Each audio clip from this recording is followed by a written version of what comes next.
Please.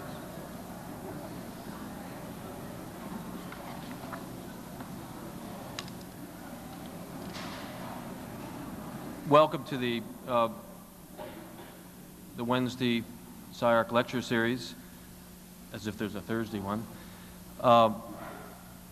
My name is Robert Mangurian, and I couldn't be more delighted tonight to introduce Hsinming Fung and Craig Hodgetts, two colleagues and very close friends. But I'm supposed to, let me move aside here for a second, make an announcement due to the U.S. Postal Service not delivering the mail correctly, or it might be somebody not putting it into the postbox from SCI-Arc. Nigel Coates will be lecturing next week. Should also be a fabulous lecture.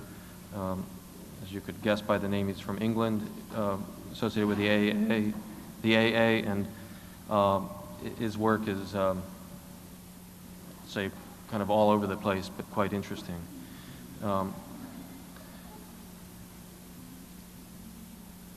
The two speakers tonight come with absolutely impeccable credentials. I first met Craig when we were both at school in Berkeley 10 years ago.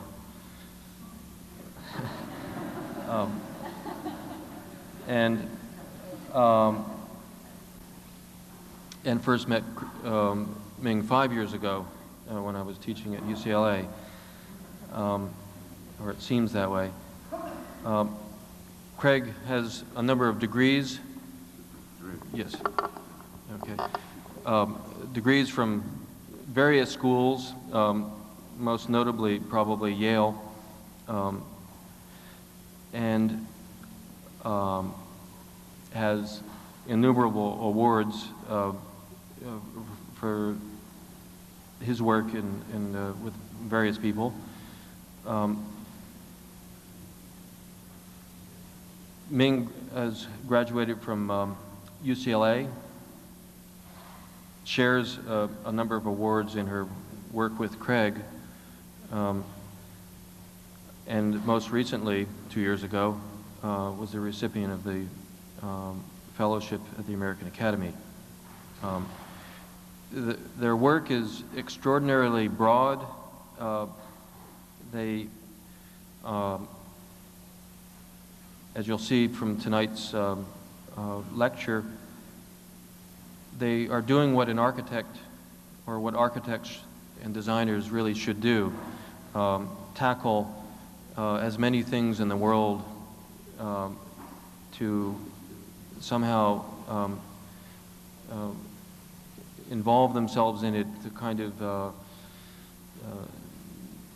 turn the table, to kind of get involved in the kind of messiness of all of it. I think both of them would probably agree that architecture, as it's sort of made out to be, is in fact kind of boring and uninteresting. They have already made an extraordinary impact on the discipline in ways that you will learn about tonight, and probably many ways that you won't ever know about.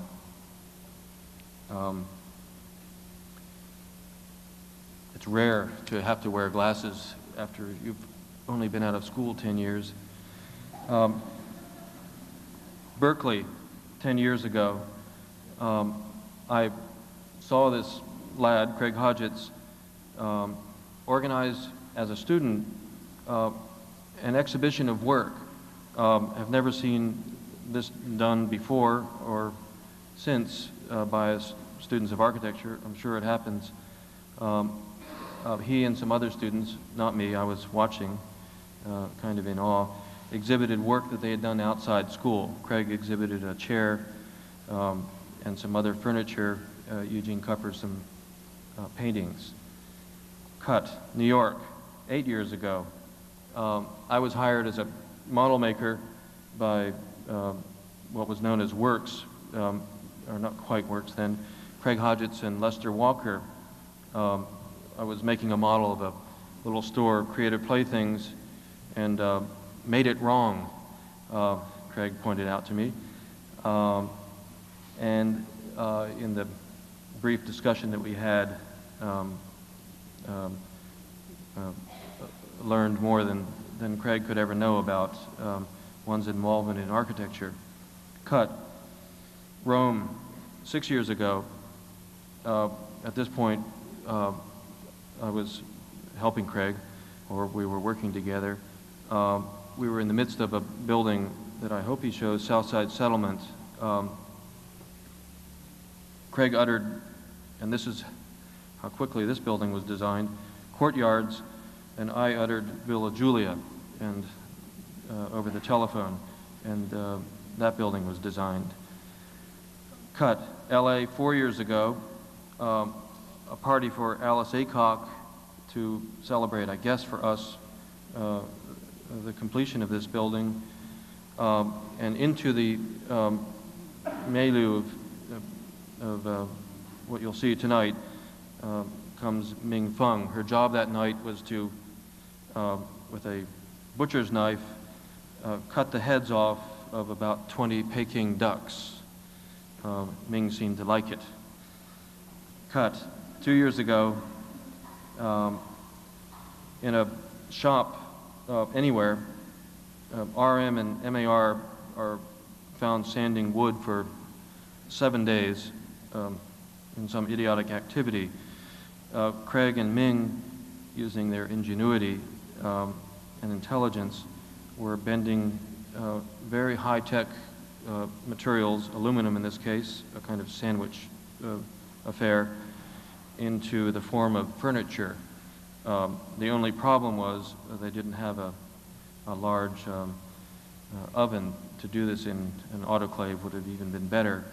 And so they rigged up a normal oven that was in this small shop, built some foam core enclosures, stuffed the wood in this enclosure, and heated it up until it burned the hands to touch, and then proceeded to grab it with gloves and put it over a form and bend it into some extraordinary furniture. Cut SCI-Arc, I give you Craig Hodgetts and Ming Fung.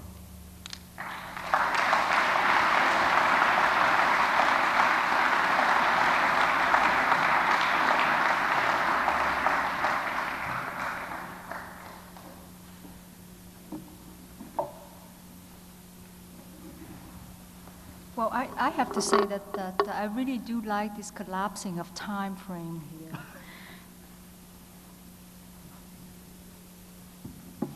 I think Robert has been overly generous about his description, and I feel extremely honored that he's calling me a colleague, because I also consider myself as a disciple of Robert, particularly because I think I probably was one of the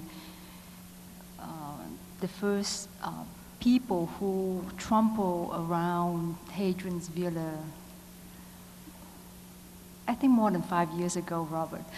And the thing which really was very memorable for me was that at that point in time, I began to discover that one could actually speculate in architecture, and one could begin to use your own imagination to reconstruct something. And I think that probably was one of the more valuable experience I have from that time. Thank you, Robert. Can everybody hear me if I'm like this? No? No, we have to share, oh, Craig. Gosh. Okay, we have to share. Well, we'll share a glass of water. We'll share that. Okay. Well, I hope I get a chance to introduce Robert at some future date. Maybe we'll have him over to UCLA. And I think punish him a little bit. Punish him a little bit. We can return the favor. Well, we will touch on many of the things that Robert talked about. Ming and I haven't quite worked out a way to have a decent dialogue. It reflects actually all the pain within the office of trying to have a dialogue. As you all know, it's really tough to relate on design issues when you're coming from very different cultures and very different places, very different value systems very often. And so a lot of the work that goes on in the office is stressful. But internally, it's like doing calisthenics. You really get a great sense of accomplishment when you finally resolved all of the issues. And our office also, as Robert, I think, touched on a bit, because he and I had an office for many years together, is very much involved with a kind of collaborative process. All the people that have worked with us have made really substantial input, because we like to just investigate ideas for what they are and carry the design process forward. So I don't know if Lynn and Peter and Carl and company are out there, but No, they're all tired. So I don't think they they're all here. too tired? But Or not? Okay. but I think that the notion of collaboration really does stem from us constantly trying to find new things. So that when we begin the design process, a lot of time I don't think we know what the outcome is, and it's very much kind of stumbling in the dark before you get to any kind of final result. And in most cases, the final results often surprise us a little bit. Usually surprises a lot. Should we just jump into this? Yes. I think it's enough prelude. Can you turn this on? And I'm just going to bang this thing. So, oh, that's nice. Okay. Okay. Well, most people think that architecture is really about space. So we've come to give you a kind of lecture on anti-space, sort of how to pack it in. Because really, the way we see it, everything really begins with not with the abstraction of the environment, but with the kind of fine, dimensional apparatus that we have as people. That there's no, this is back in the 60s when kids were packing themselves in like that, rather than having pre-sex and extra. Although now I know what's going on. Anyway, the notion of space as a kind of abstraction as opposed to something that's related to the human dimension is something that has really pervaded architecture through the centuries.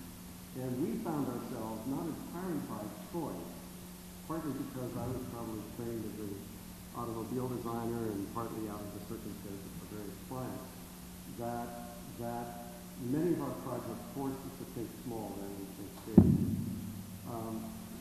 We like to think of it, as this aspect of our work, as being the cockpit. It's really about ergonomics. It's really about things which are related directly to the human dimension. And in fact, as you begin to see the progress of computer chips and various technologies, you can see that there's a pressure to make things small, to really compact cities and buildings and dwellings into something very, very small and very unlike, it seems to me, the kind of automotive framework of Los Angeles. One analog that comes to mind is a medieval city, where time and space were, in fact, compressed by the fact that the only way that you could get around was on foot. And the city was very, very compressed in the sense that space wasn't really much of a part of it. I like to think of the medieval city almost as a solid space circuit, where the poché is really the active fabric, and the volumes of the streets and so forth and so on are the connective tissues, but they're not really arteries. They're really more like an osmosis kind of thing. The other great parallel in modern architecture, of course, is ship architecture, where things are so densely packed because of the imposition of the fuselage and the shape of it, that one very often finds oneself exploiting a space which otherwise couldn't be used at all. Now this matter of packing, let's say nobody can hear? Oh my goodness. Okay. This issue of packing, up until about 1920, you know, with the Corbusier and the modern architects, was really a packing of finite physical materiality. On the right, you see the, you know, the good old carnival gimmick of a little tiny Bible, 1-inch square. And it's a little bit awesome to realize how much text and how many Bibles can be compressed into a single microchip that is only 1/10 of an inch square. So that our projects have very often gotten driven by the compression of both information and space. And the project which probably brought that home most was something about, when was it? 3 years ago. Oh, right. We're taking Robert's 50% rule Yes. here, right? Mm-hmm. Okay. About 3 years ago, Jamie Odgers actually came to us with a project for a self-sustaining computer kiosk, which was in fact an entire shopping center compressed into one sort of podium like this, where you could shop for cameras, trips to Tahiti. It's basically a interactive system where you can, by using a credit card, you can travel around the world, make any kind of decision. And at that time, it's a confrontation with looking at architecture, or which becomes a non-buildings. Everything is being collapsed into a piece of hardware. So we began to see that there were relationships between some of my obsessions. This is an older housing project which compressed all of the utility functions into the house, and a project that Ming and I did when we very first began working together. Yes, this is one of the beauty salons where everything is being highly compact, with what we call a kind of fabrication of beauties, and we have to condense and compact all of the working station and within an extremely tight shoebox. So in order to do that, one has to begin to identify each component and just compress them all together, whether it is the circular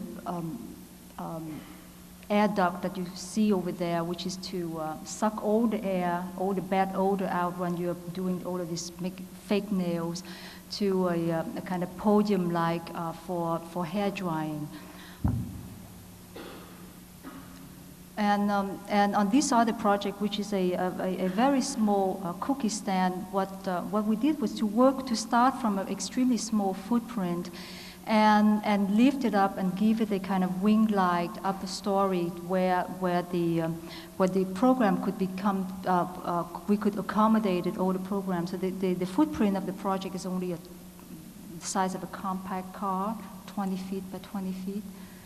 This project was designed to be distributed throughout the United States. And of course, since we had just started our office, we thought, great, we're going to be millionaires. We're going to make this fantastic object, and there will be thousands of them. We'll collect royalties, which is what any decent designer gets to do, and we'll really have a foundation. So we threw ourselves into a project for a building with 300 square feet footprint, which was, I think, fortunate for us because we learned a lot from it. It was our first really intense working experience. Well, what was intriguing to me about this project was that I was trying to look at the slice of this, cutting across a section and looking at it like a watch, so that each piece really does have a function, and then providing it with an envelope for the building itself, so that all of the geometrical shape there, from the staircase to the parallelogram upstairs for the storage, all of them becomes a part of a composition to give an image for the building because of the scale of it. It needs to have some kind of identifiable image. In fact, there was a neat trick here.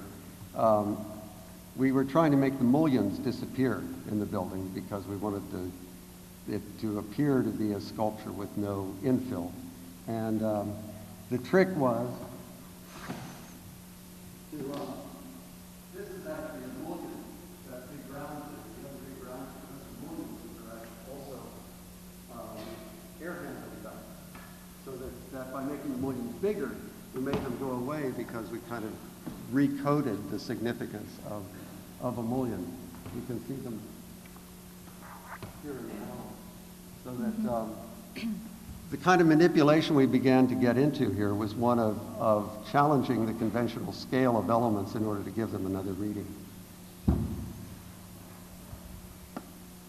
And that same philosophy, I see John is sitting there, was carried forward on a project for the CRA, really just a sketch project here, on Hollywood Boulevard for an area between Hudson and Wilcox Avenues.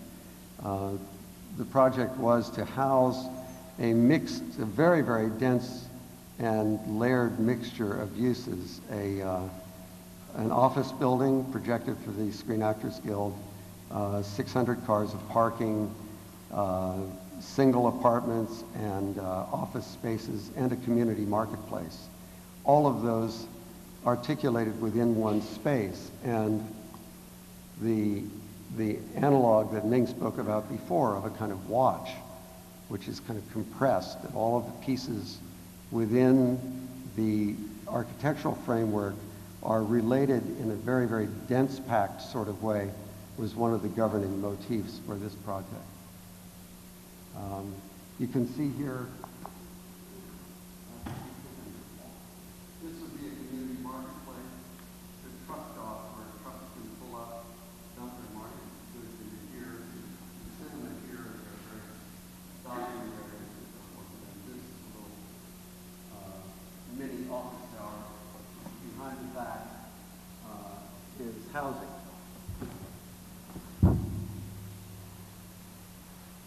There you see the sections, parking down below. Do you have anything you want to say about this? No, okay. She doesn't want to say anything about this project. No, I don't. Went too fast.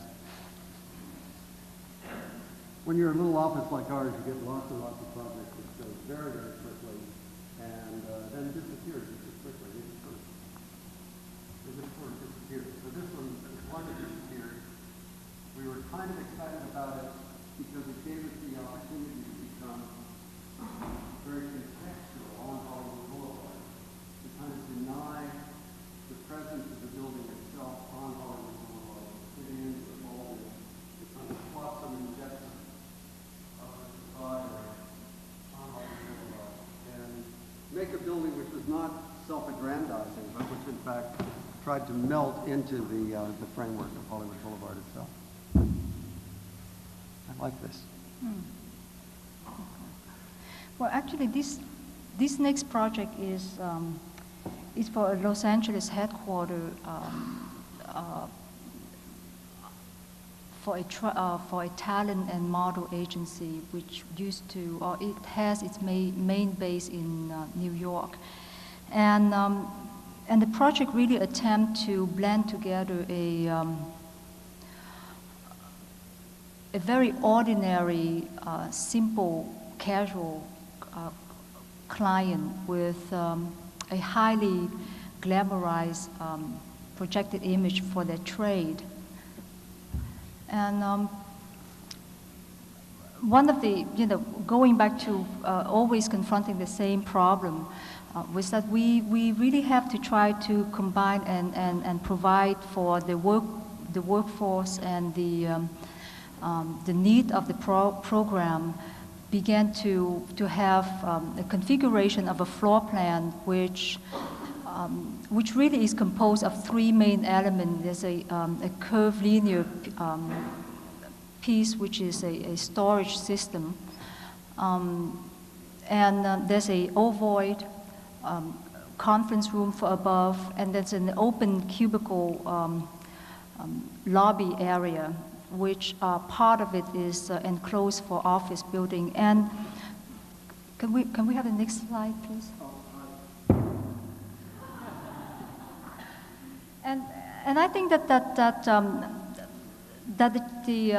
the part about that project which was interesting to us was that it's actually the residual space in between all of this different volume which became which begin to have an identity on their own, not unlike the very, very tight space between in between the engine of an automobile.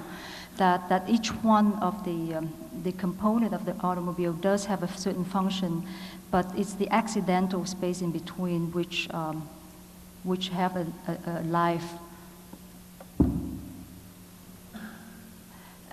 So at the same time, it was important that they have their own identity.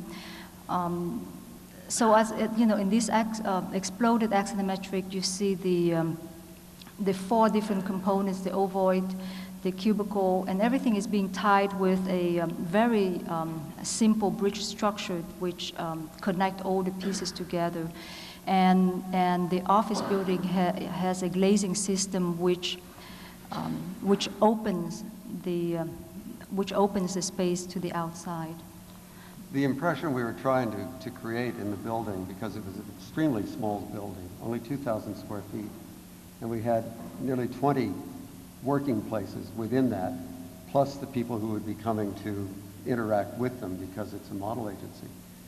So the building population was giving everybody about 10 to 15 of 100 square feet apiece, I guess. And so the impression we sought to create in the building was one where those larger governing volumes, the cube and the ovoid room and the long boat building with the curved wall, were actually freestanding, isolated sculptural objects, which were weather protected by a kind of a glass membrane which connected them. And so that the basic idea of the building was that whether you were inside or outside, your space was governed by these opaque volumes rather than by the transparent skin. There was another aspect to the project which was difficult because there were enormous storage problems, much like there were at the Cookie Express, and a great conflict with the code and with the ability to kind of compress all of their storage onto the footprint of the building. Robert will remember when he and I were doing the Gagosian project that we felt very much that the codes had almost designed the project. And Ming and I think again here felt very much that the codes provided the kind of stick to kind of goad us into exploring new ways of dividing up the space. And in this aspect, in this particular project, we came up with the notion of leaning this wall outward. This wall here. Outward, in order to pick up more storage space above the footprint of the wall so that we could have occupiable space down there and then, quote unquote, an attic above it, which would provide the storage space and actually amplify, like a magician's hat trick, the square footage available to the tenant or to the client.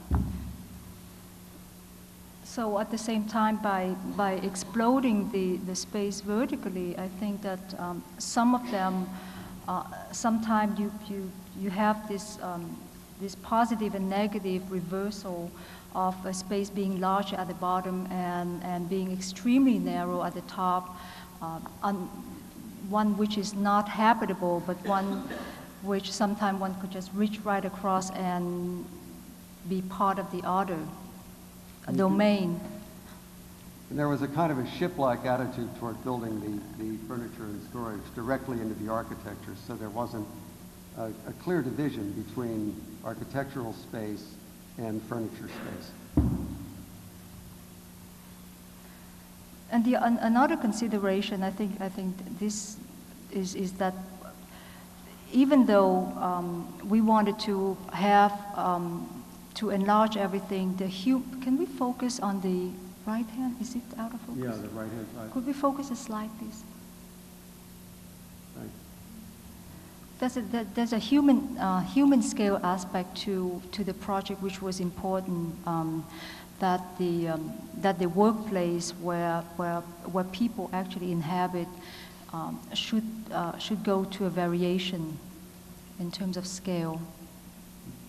And here we were, I think, quite consciously informed by the kind of miniature buildings in Giotto's drawings, which prompted us towards saying that it's okay to have a column grid that's only 8 feet on center, which is what this column grid is under the bridge. That gives nice opportunities for people to lean, to contain spaces, and to be something very, very intimate, almost in between a kind of the scale of furniture and the scale of a building. And the other thing is to engage the oval shape as it is protruding internally, and at the same time it's almost kind of leaping out onto the terrace, so that we extend the interior space by borrowing some of the outdoor terrace with this sliding glass door, so almost as it's invisible wall between the inside and the outside. Now, we kept saying that the thing that wasn't very expensive in a building was geometry, and we've said that to ourselves for years and years and years, and that the finishes and so forth and so on could be sacrificed to that. In this building, I'm not sure that actually worked out. The finishes are pretty crude, and the building wasn't as cheap as we had thought it ought to be. And it turns out that things like ovals are still a challenge to contractors, even though you would think that they weren't. So philosophically, this building was designed to be something that was extremely cost-effective. We really wanted to make something that was just almost vernacular in terms of its construction technique, but we weren't quite able to pull that off. But the stucco job is pretty rotten. You can see here what we were really inspired by on the street. It's in a little street in West Hollywood, and this is the next door neighbor's building. You can see all the peeling paint, the dead tree, and actually this car, there's always my left car. The car was in under park for about the last 20 years there. And the street is very, extremely transitional. And so we wanted the building, in a sense of a vernacular building, simply melt in to the environment. And the pink was chosen with a clear sense of its relationship to the green wall of the neighboring building. And the trellis here on the front of the building was chosen with a clear sense of relationship to the trellis work along this building. So there's a kind of ratty, kind of, when did you make that thing quality about the building, which sits very comfortably, I think, on the street. Well, there's some kind of ephemerality to the project itself, because just as anything which is built in the city, I mean, the site itself, if you really think about it, it could fit anywhere in Los Angeles. And what the notion is for us is to literally just borrow the palette of materials from the street and apply them and use them to the city, to the building itself. And the building, even though it might have different shape, would eventually incorporate the neighborhood and make it part of the complex. Sort of the way that we see a neighborhood like this evolving, in fact, is almost like a daisy chain.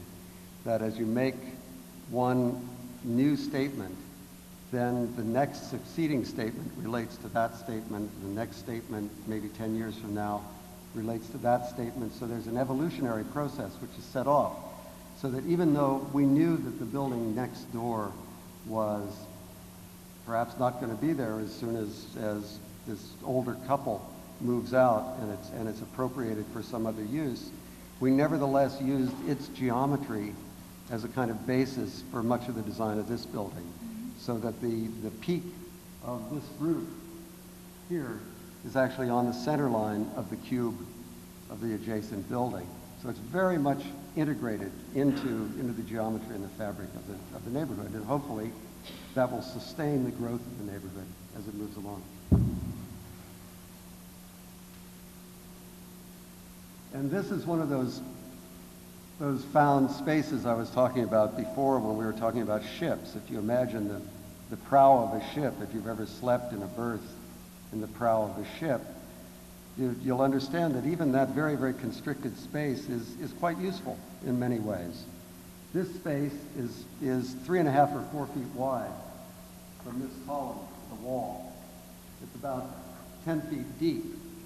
And we had actually designed it as a residual space for receptionists for the building. And the owner of the building, who's a film producer and quite a raconteur,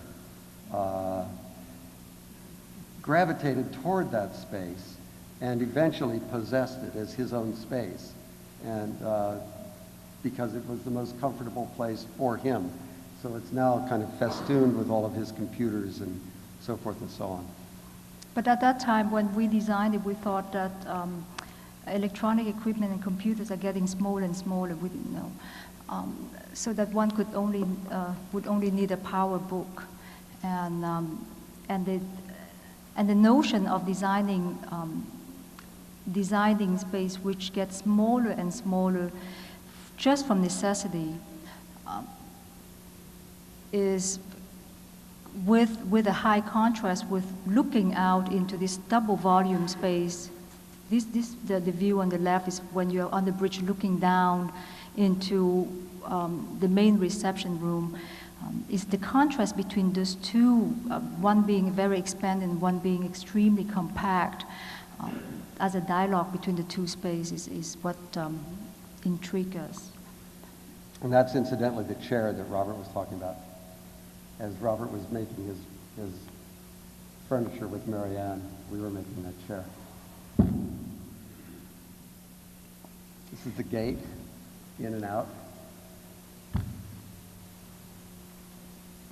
And there you can see the relationship of the building to the adjacent neighborhood, day and night.